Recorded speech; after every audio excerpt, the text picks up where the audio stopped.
We provide you the platform to turn your dreams into reality. Give wings to your aspirations with KR Mangalam University.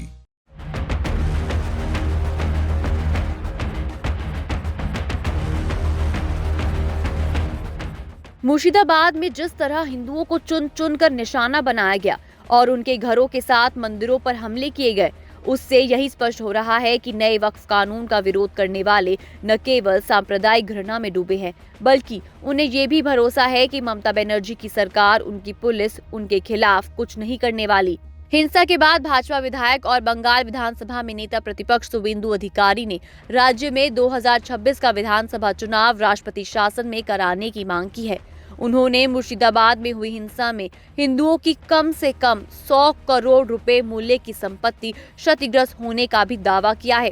Suvendu ने हिंसा के पीछे बांग्लादेशी संगठन Ansarullah Bangla जमात का हाथ बताते हुए आरोप लगाया है कि बंगाल सरकार के मंत्री सिद्दुकुल्ला चौधरी ने हिंसा भड़काने का काम किया।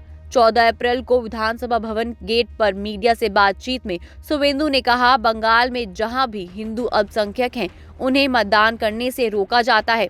पुलिस सत्तारूढ़ पार्टी के कैडर की तरह काम कर रही है। स्वतंत्र और निष्पक्ष मतदान के लिए अगला विधानसभा चुनाव राष्ट्रपति शासन के तहत होना चाहिए। केंद्रीय निर्वाचन आयोग को इसकी सिफारिश करने पर विचार करना चाहिए। शुवेंदु ने आगे कहा, सुती, धुलियान, जंगीपुर और शमशेरगंज समेत मुर्शिदाबाद के कुछ हिस्सों में जारी हिंसा ने नागरिकों की सुरक्षा और शांति बहाल करने में राज्य सरकार की अक्षमता को उजागर किया है। जब भीड़ उत्पात मचा रही थी, तब सरकार मूक दर्शक बनी रही। जिहादी तत्वों ने संपत्ति लूटी और उन्हें क्षतिग्रस्त किया। बांग्लादेश में भी ऐसा ही हुआ था। हम मुर्शिदाबाद में अंसारुल्लाह बांग्ला जमात को बर्दाश्त नहीं करेंगे। उनका मुकाबला करने के लिए किसी भी हद तक जाएंगे। शुवेंदु ने आगे क्या कहा, आइए जानते हैं।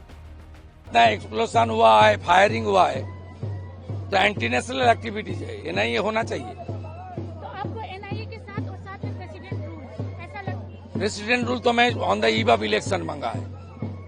ये जनता का मांग है। जहाँ हिंदू माइनॉरिटी है, ये लोग हिंदू लोग को वोट नहीं दे रहा है। इलेक्शन का दौरान ईसीआई को प्रेसिडेंट रूल में इलेक्शन कराना चाहिए यहाँ का डेमोक्रेसी के लिए, और एनआईए तुरंत होना चाहिए। मुर्शिदाबाद इशू में वहाँ एंटी नेशनल फोर्स का एक्टिविटीज है। पहले एनआईए हुआ मोमिनपुर, इकबालपुर में, रिसड़ा में, डालखोला में, शिवपुर में, सब एक्सट्रीमिस्ट को अंदर किया एनआईए। यहाँ अंसारुल्लाह बांग्ला पीएफआई सिमी का काम है, उसको पेट्रोनाइज कर रहा है यहाँ का सरकार वोट बैंक की लालच से। वहीं दूसरी ओर भाजपा के राज्यसभा सदस्य शमीक भट्टाचार्य ने कहा कि मुख्यमंत्री ममता बनर्जी खुद ईद उल फितर के मंच से बोलकर आई थी कि वो बंगाल में वक्फ संशोधन विधेयक को लागू होने नहीं देंगी।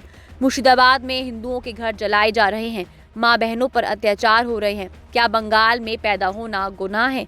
भाजपा सांसद जस्टिस अभिजीत गंगोपाध्याय ने कहा कि ममता बनर्जी मुर्शिदाबाद के हालात को अशांत करने की कोशिश कर रही है। वो अब बंगाल की जगह सिर्फ मुस्लिमों की मुख्यमंत्री बन गई है। उन्हें अविलंब हटाना जरूरी है। वहीं भाजपा सांसद सुधांशु त्रिवेदी ने कहा कि ममता के शासनकाल में बंगाल गुंडों के हाथों में चला गया है और अराजकता की ओर बढ़ रहा है।